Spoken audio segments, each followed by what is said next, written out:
Hey everyone, welcome to another episode of Retain, Grow, Thrive. This is season two. Today I'm very excited. I have a very young, hungry entrepreneur friend of mine and a partner of Growwaves on the show, Murat of Shopney. And today Murat is going to be giving us a very good overview of what Shopney does, talking about everything that's happening in the ecosystem and talking about how he manages his spare time being a male model. So without further ado, I'd like to welcome you to the show, my friend. How you doing? Yeah, all good. Good to see you. Good to be in this show. So excited to learn from you during our chat, and I will be more than happy if I can just share something valuable. Absolutely. Yeah, no, I know for a fact you can because I feel that there are so many great initiatives that you're doing, so many great merchants that you're working with. So can we backtrack just a little bit? I really want to first talk about uh, who and what Shopney is, what you Mhm. guys do, the types of merchants you work with, your ICP, because I Yeah, think that'll give the audience a really good background. lovely. And then I'd love to dive more into your story and, how you became a founder and how you got started with Shopney. Is that cool with you? Oh yeah, definitely. Oh, So Shopney perfect. is a mobile application builder working only for Shopify and Shopify Plus merchants. So we help Shopify merchants to convert their websites into native mobile applications so that they can actually improve four key metrics in their business operations as retention, conversion, marketing at spend, and engagement. So this is what we do at Shopney, and Shopney is very prominent in the marketplace with its reliability, absolutely immense customer satisfaction score, and the advancing cutting edge technology. And diving into my personal story, I'm an engineering graduate, ex advertising creative, and got an invitation from my friends who are the founders of Shopney 7 years ago. Okay, bro, so we have this product, we will go global. You know how to market, we don't know, so let's get together and do this together. And back then, I was actually having little to no knowledge about what SaaS is, what technology is, let alone being an e-commerce kind of expert. So I had to learn everything from scratch. It was very hard, but as you go along, it just like gets a bit smoother, gets a bit easier. But what we have kept from the day one is actually the hunger for learning and sharing what we learned and implementing what we have learned into our way of doing things and our technology and our services. I guess that led us to have this legacy, if you will, in the ecosystem, and we are pretty satisfied with what we have achieved and having the same hunger almost for the future. Yeah, absolutely. I love that insight, and I feel like you've really seized this opportunity that was presented to you in the best way possible. I mean, I knew that you had the advertising kind of background, but to come into something, as senior as the position you're in and really run with what you're doing and not have that, SaaS background and what you've been able to achieve is very impressive, my friend. So that's Yeah, awesome. thank you, man. I mean, you can learn everything if you know how to learn. I guess like that would be the best skill that you can develop in your business life. Especially in this era. Like everything is just like moving fast, changing fast, evolving fast. What you know today is actually meaningless almost like in a couple of months' time. So you need to be adaptive. You need to be actually strengthening that muscle of learning things easy and solidly. So I guess it Absolutely. helped us very much. Yeah, no, that's a very good way of framing it. It's like learning how to learn. And I think, if we have a look at the schooling system and stuff, you don't really learn that. You kind of learn how to memorize things and Yes. then recite them back. And it's not really any sort of level of independent thinking or learning. But that's a very good poignant point. So I'll make sure I write that one down, learn how to learn. Um, Okay, so I want to dive a little bit into, you told me a little bit about Shopney as a product, the issues that you're solving. Tell me a little bit more about your ICP. I mean, you're very similar to Growave in the fact that we're Shopify and Shopify Plus Oh yeah. only. I know we have a lot of shared merchants, Mhm. but can you run me through who a perfect fit ICP Shopney merchant is? Is there particular verticals that you love to focus on? Oh yeah. So that was actually on point. The similarities in between Growave and Shopee, although these two are like completely different products, but actually falling into same bracket, I guess, because it's all about retention today. Yes. Yeah. As the markets are getting saturated, as the channels are getting saturated, retention is the thing. And these two apps, these two technologies are actually giving the benefit in the same channel and complementing each other in the best possible way, I guess. So when it comes to our ideal business and customer profile, as I've mentioned, Shopney, we are offering Shopify and Shopify Plus businesses a significant improvement on four key business metrics as conversion, retention, marketing spend, and engagement. So that said, an ideal Shopify business profile to get the most out of Shopney as a mobile application builder would be one getting more than at least 5,000 unique visitors per month on Yeah. mobile and spending over $10,000 a month on social ads and having a product line which can attract shoppers to buy different items in a given season Yeah. and having a repeat customer rate of 5% and above would be the best actually starting point. And regardless of the industry, if your store actually matches the above mentioned criterias, it's almost certain that you will crush it with the mobile application. Yes. No doubt Yeah, I about that. think I think the you've touched on some really good points there. I mean, lifetime customer value is such an important metric that to your point, it's like the market is getting so saturated. So things like having a mobile application, things like having a solid loyalty program in place, I almost feel used to be, or maybe even a year ago, were things that were nice to haves. But I really think they're a need to have now for merchants. I don't think merchants have a choice. If you want to be successful and you are of a certain size and you're not really focusing on increasing AOV from your loyal customers and from your customers that are so loyal that they would consider having an application of their on their phone of that brand, you're really missing out. I think it's just table stakes now, and if brands aren't doing it, they certainly should Oh be. And yeah. I And man, so when we actually check what Shopify itself is doing and just leaning on more towards retention because they also know it's harder than ever for any merchant to acquire new customers. So they yeah, cannot sell that yeah, because it's not gonna work. It's just like very very hardly work for anyone anymore.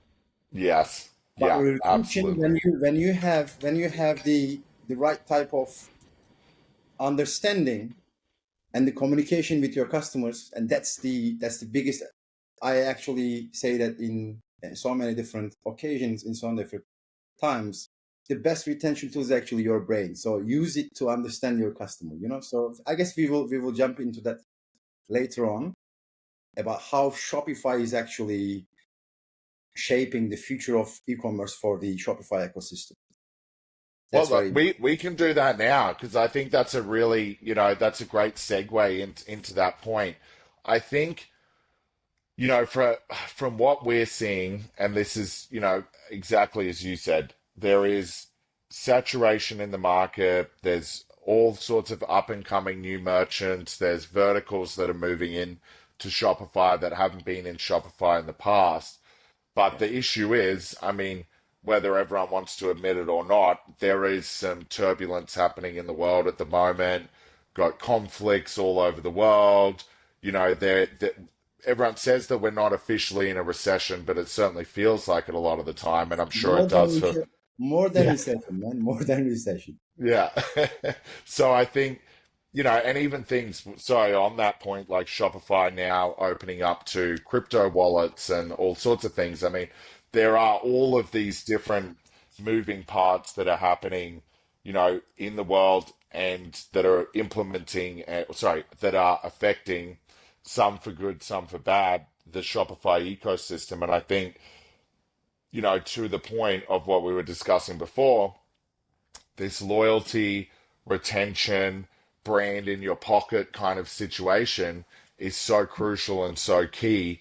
And I think as everything evolves with like what Shopify's doing with ChatGPT now, Oh those yeah. sort of things are going to be amazing. And I'm sure you've already thought of this because I know how your brain works, but um, like being able to actually have so that it's recommending the link to download the mobile application to your phone through ChatGPT. I mean, that's so powerful. And then how do you take that a step further? So, sorry, that was a bit of a word salad, but I No just worries. I find it fascinating where it's all headed. Yeah. So, so I actually want to take it from uh, my my way of doing things, especially for Shopney. So, as we are running as a Shopify partner, I have to keep an eye on what Shopify does, what Shopify thinks, what Shopify plans for the future, in order to be stay in line and intact with Yeah. with what's going on in the Hmm. ecosystem. So I guess we have, and personally, I have done this in a good level so far because I have learned from Shopify itself for marketing because I consider I'm just trying to convert someone who actually converted by Shopify as a Shopify Yes. merchant. So what Yep. works for them with their Shopify's case would actually easily be transferred and translated into our case, and like the same dynamics would also work for the same guy. Yeah. So Yes. that was a pretty simple logic, but it is very effective. So that's the reason that I'm actually trying to see, learn, consume whatever I can find about what Shopify as a company thinks and predicts about the future. So Shopify editions, which I missed this year's, so in Toronto. Me too. Me too. I Yeah, didn't go. yeah, Eldar got to go. unlucky. Yeah, like I am the event guy and I am the unlucky guy this time. I was actually the guy who was showing off, joining all these events, but now I mean like that was not We my. can't be everywhere. That's the way Oh I yeah, look at yeah. it. Maybe like we need to wait for technology to develop a little bit more for that kind of stuff. Anyway, so like Absolutely. when we look at the Shopify 2025 editions, you can see how Shopify is actually doubling down on performance, personalization, and retention. And at Shopney, we see this shift from the front lines. Yeah. So Shopify wants brands to own their audience, reduce dependency on third party channels, create direct and high converting customer journeys because that's the only way.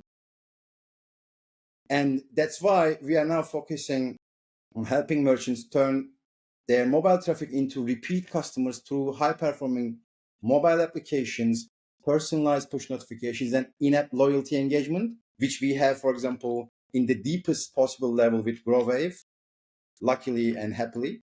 And so when you connect the dots with Shopify's investment in smarter infrastructure, it's very clear that the future of e-commerce is actually personal, mobile, and retention first. It's no longer Yes. mobile first, it's retention first.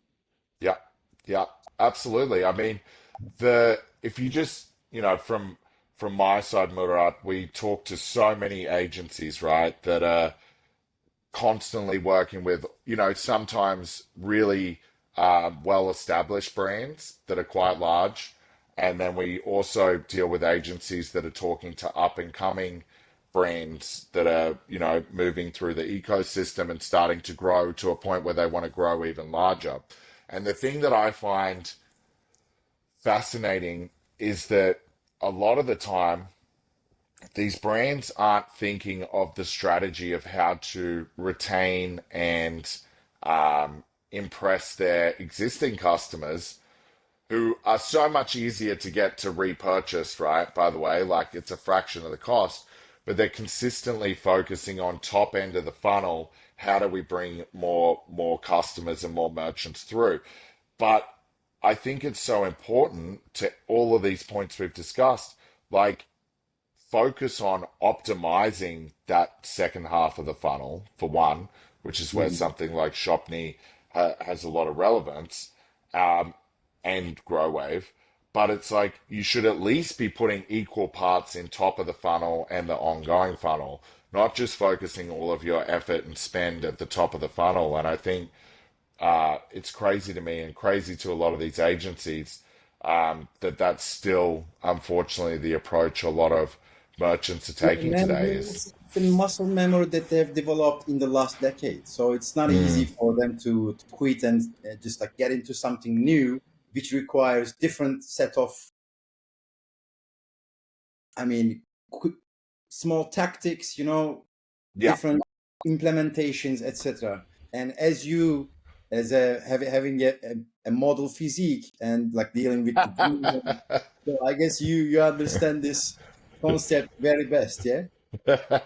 No, I just think it's one of those situations where, I completely agree. I think it's a habit. It's something that merchants are used to doing. But I think, kind of to my point of these agencies seeing this on varying scales, sometimes they don't even listen to the agency. That's Yeah. kind of my point. Is like they don't understand that agencies are on the front lines, seeing what works the best. They understand e-commerce so much because they're doing, you know, we spoke about this earlier, where it's like things change every month. Well, for I think for these agencies, sometimes things change every day. That's how granular and how much mastery they possess. So I think, it would be crazy for brands to not listen to agencies and suggest the things that are working versus what is not. That's kind of my point. Oh yeah, and like as a merchant, you are only dealing with your brand, but the agency Yes, dealing with your competitors, maybe like different brands from different industries. So they actually see how the dynamics are shaping overall e-commerce realities. So I guess that would be absolutely. that would be the wisest to listen to your agency. I mean, like of course, not every agency, but I mean, like there are enough e-commerce personalities and e-commerce agencies who can be like very very reliable in that kind of turbulent times. Absolutely, absolutely. Um, Going back a little bit, I just kind of want to change pace here a little bit. I wanted to kind of highlight, because I know we have a lot of, shared merchants throughout Europe, Central Asia. A lot of the audience and a lot of the guests I've had, and you yourself are living in within Europe. We very much have been focused quite a lot on US with tariffs and everything like that. A lot of the guests have been speaking about that. I'd love to, whilst you're here, being in the EU, what is your experience like, or what are you hearing from a lot of merchants over there about what is happening with tariffs? Are they, if they're selling a lot to the US, is that impacting them, or are they getting supplies from the US? Is that impacting them? I'd love to hear from you what the general sentiment is on tariffs at the moment. Oh yeah, so if they are not actually doing something disruptive, these tariffs and ongoing recession feeling, unofficial recession, or if you Yes. like, so it's actually making everyone think and just like they're just trying to be defensive, Yeah. because they know their shoppers, their target audience, the actual guy who will buy the product from their store is actually in defense mode now, because Yes. that's actually shaping consumers behaviors first, and then you react as a merchant. And me, with my shopper and consumer personality, I'm also in defense mode, to be honest. Yeah. Yeah. I'm just trying to save more than ever, Yeah. because I don't know what's going to happen, because Yeah. anything can happen tomorrow. So Yes. Yeah. and so that's the psychology side of the things. And when it comes to, okay guys, so like we have this reality, recession, tariffs, and all that. So how can we go around it?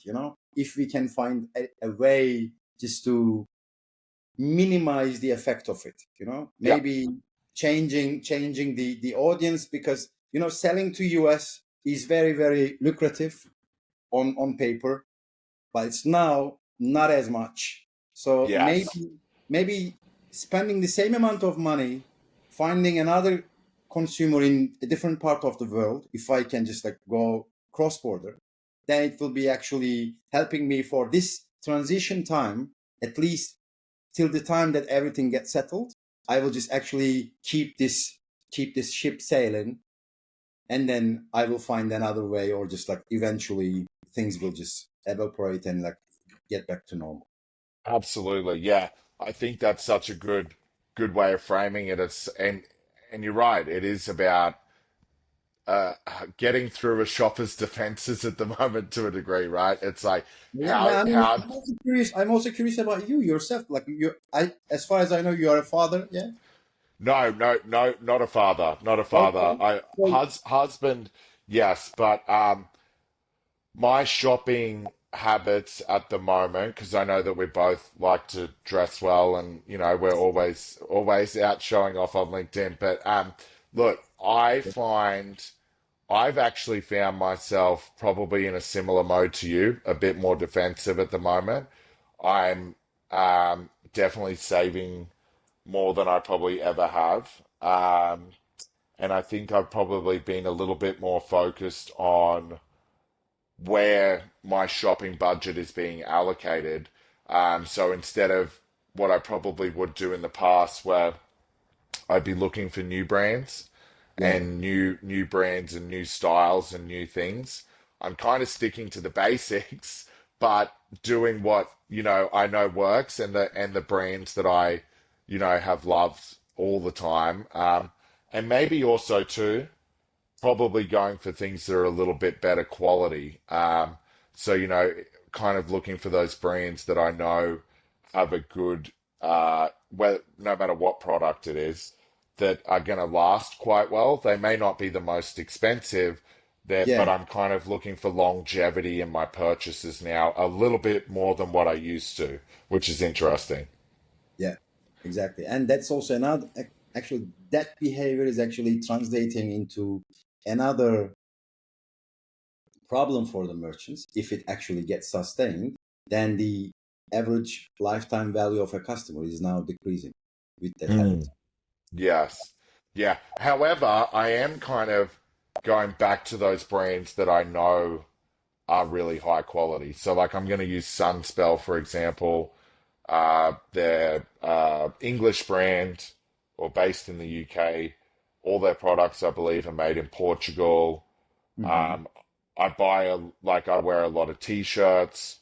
And so if I buy from, say, for example, I'm not sure, another local, if I buy from a US local kind of brand, um, the wear of those t-shirts isn't as long as if I purchase the one more expensive Sunspell t-shirt that I know will last me for, I don't know, 100 washes or something crazy. So I guess it is kind of like that's brand loyalty to a degree, right? It's I know Yes, that product lasts.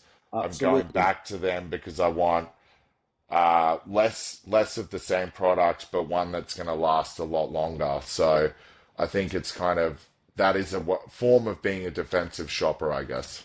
Oh yeah, and that's actually what is actually being a brand. When the Yeah. crunch times comes, you should be in the top of the minds. So that actually Yes. makes you a brand. So that's Yes. another lesson, actually, from the real life, from a real shopper. Yeah. That's very, very important. Absolutely. Absolutely. Um, Okay, then next question that I love this question because speaking of traveling and being at every event, I know you travel a lot. I feel like you're in London all the time. I always like to ask guests this: um, what is one thing you cannot live without traveling? And you can't say family or person or anything. It's got to be an item or an object. Oh yeah. So item and an object. Oh my God. I mean, like, you know, I fall in love with African music in a visit of mine in to Zanzibar, you know. Oh wow, okay. Like Afro beats, like Oh, that man, like, style. yeah, any kind. So I actually have dive into that hole, and it's just like a universe. It's a gem, African music. I mean, Nice. it's not everyone's type, but I just like feel like I'm stuck in a white man's body as a black guy, you know. Nice, nice. So yeah, I I guess yes. Now I can say that easily. Yeah, I love African music, and nice. travel is my sport, you know. So I need to be distant, but as much as many times as I can during the year. And yeah, travel is actually what makes me feel alive. Yeah, I love that. I love that. That's a very good comment as well. Very good insight. Yeah, it's funny you say that. I've been a fan of Afro beats for like trying to think, probably since around 2016. So what, like 10 years now.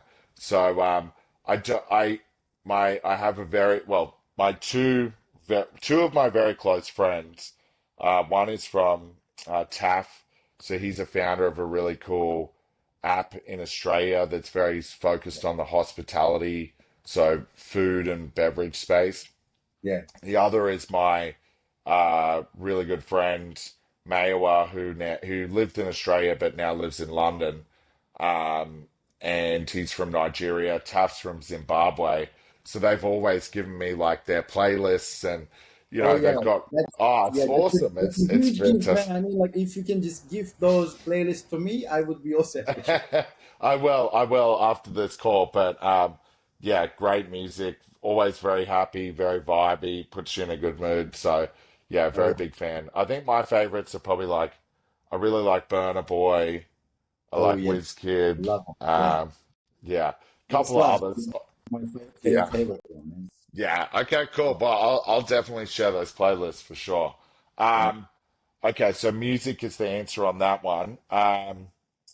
And then lastly, I guess to kind of wrap us up is uh, where can people learn more about you? Where can people get in if they want to check out Shopney?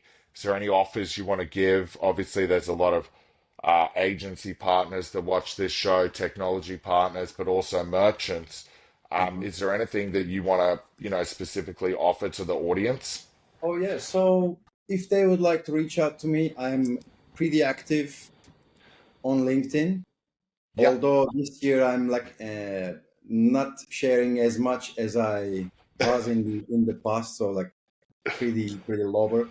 But I'm always reachable, so they can just like hit me on LinkedIn.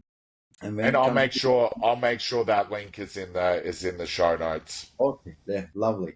Yeah. And when it comes to getting more information and learning more about Shopney, our website is gonna be the final and the best destination.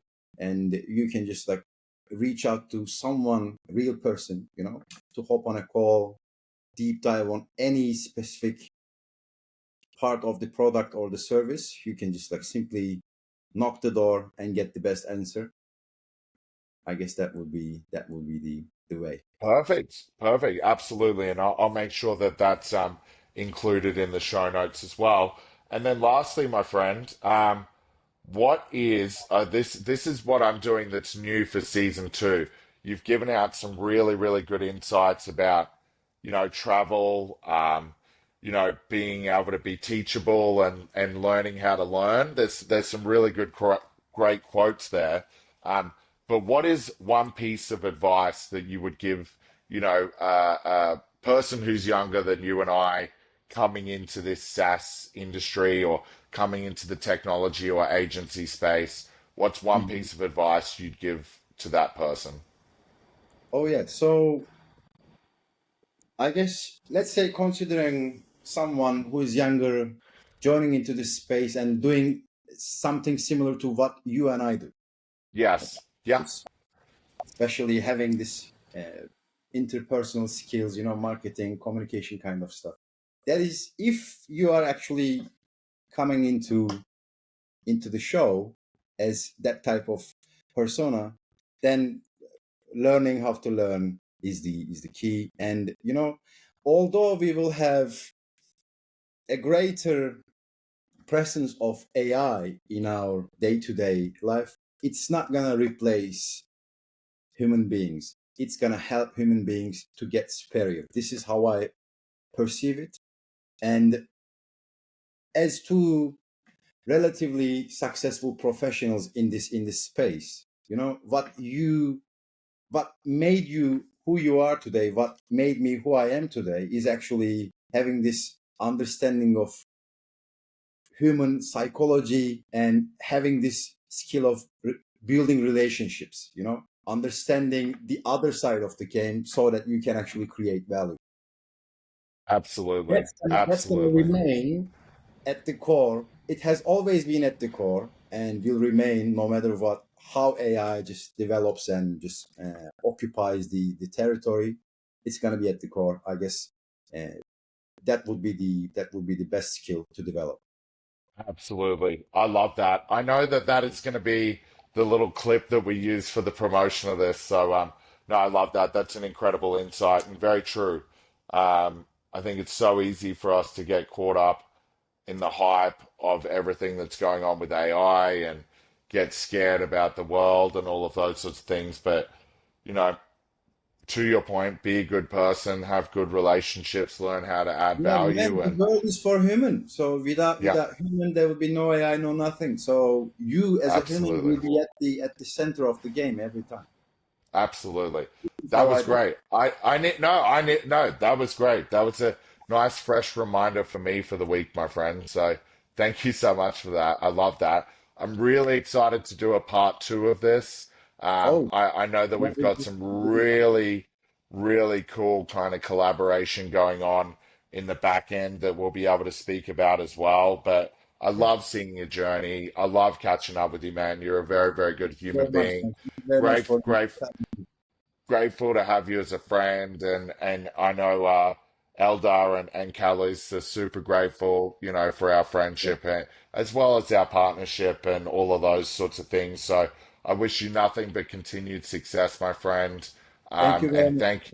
thank you so much for coming on. Thank you very much. Thank you very much for having me. And I truly enjoyed every single moment of this interview or chat, let's say. So I would love to do it again anytime you like. Excellent. Okay. Excellent. Thank you so much. Audience, thank you so much for tuning in to another episode. I'm sure you found that as good as I did. Murat is such a nice, friendly guy. Shopney is such a great company. And to the points we were discussing, it's more important than ever to focus on lifetime customer value and really, really embedding yourselves into your customers' lives if you're a merchant. So if you're an agency or a merchant and you want to chat to Shopney and Murat and the team, I really encourage you to click the links below. If not, I shall see you again on the next episode. Thank you so much for tuning in to another episode of Retain, Grow, Thrive, Season 2. Peace.